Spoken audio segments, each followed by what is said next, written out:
Ghost series के तीसरे video में आप सभी का स्वागत है। आज की कहानी का नाम है खाली रास्ता बाय खुदीराम रॉय। मेरा नाम खुदीराम रॉय है। मेरा परिवार और मैं बिशोरपाड़ा में रहते हैं, जो कि नेताजी सुभाष चंद्र बोस इंटरनेशनल एयरपोर्ट के पास बसा एक छोटा सा टाउन है। मैं national airport authority of India का एक कर्मचारी हूँ। मेरे परिवार में मैं, मेरी पत्नी और हमारे 4 बच्चे हैं। समय है जनवरी 1972। तब लेबर लॉज इतने स्ट्रिक्ट नहीं थे।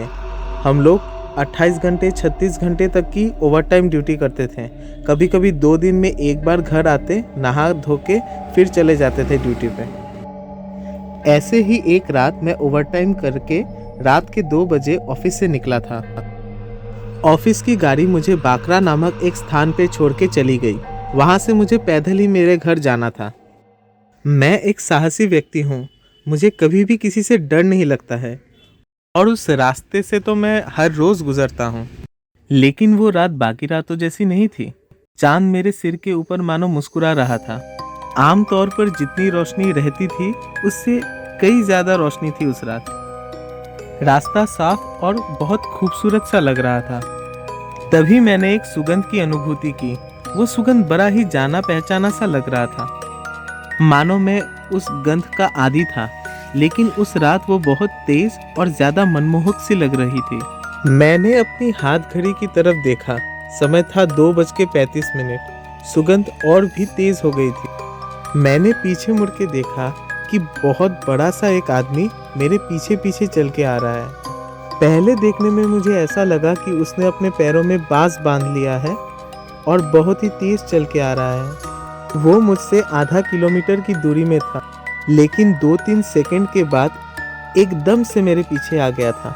वो हवा से भी तेज दौड़ रहा था।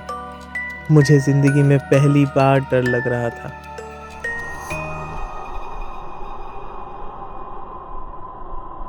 मैं सोच रहा था कि इतने लंबे भी इंसान होते हैं। मैं ऐसा सोच ही रहा था कि वो मेरे बिल्कुल पास आ गया था, मेरे पीछे खड़ा था। मैंने उसकी तरफ देखा। वो आदमी बहुत ही खूबसूरत सा था। वो खुशबू उसी से आ रही थी। उसने मुझे देखा, देख के मुस्कुराया। ऐसा दिख रहा था कि शायद हम दोनों एक दूसरे को जानते हैं। मैंने भी एक हल्की सी मुस्कान के साथ उनको देखा। वो एक सुंदर से कुर्ते पजामे पहने हुए थे। पहनावे से वो मुसलमान लग रहे थे। दिखने में आम आदमी जैसे ही लग रहे थे, लेकिन उनकी शारीरिक बनावट बहुत ही बड़ी थी। मुझसे 3 गुना ज्यादा लंबे और उसी हिसाब से उनका शरीर था। मैं 5 फीट 6 इंच का व्यक्ति हूँ और उनके सामने मैं बौना सा लग रहा था। फिर वो मुड़े और थोड़ी ही दूर जाके एक मस्जिद के अंदर चले गए। उस मस्जिद तक जाने में उनको सिर्फ 3 कदम लगे होंगे।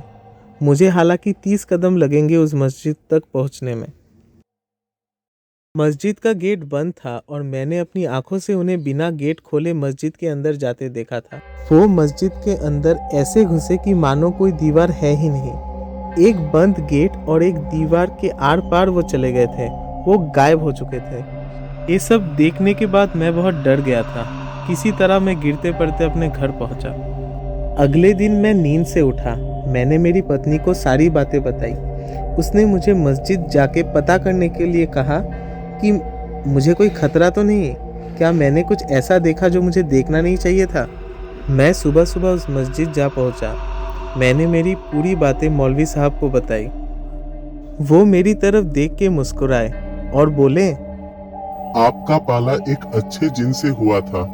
वो कभी कभी रात को 2-3 बजे इबादत करने आते हैं यहाँ पे। मैंने पूछा कि अच्छे जिन से आपका क्या मतलब है।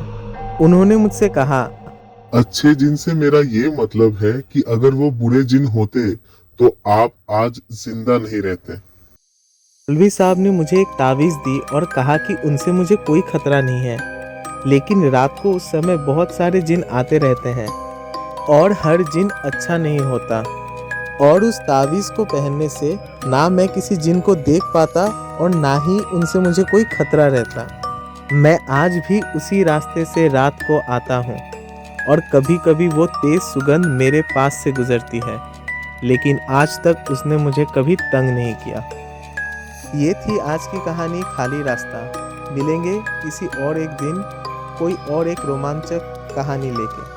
तब तक के लिए बाय बाय। वीडियो अच्छी लगी तो लाइक, शेयर और सब्सक्राइब ज़रूर कीजिए।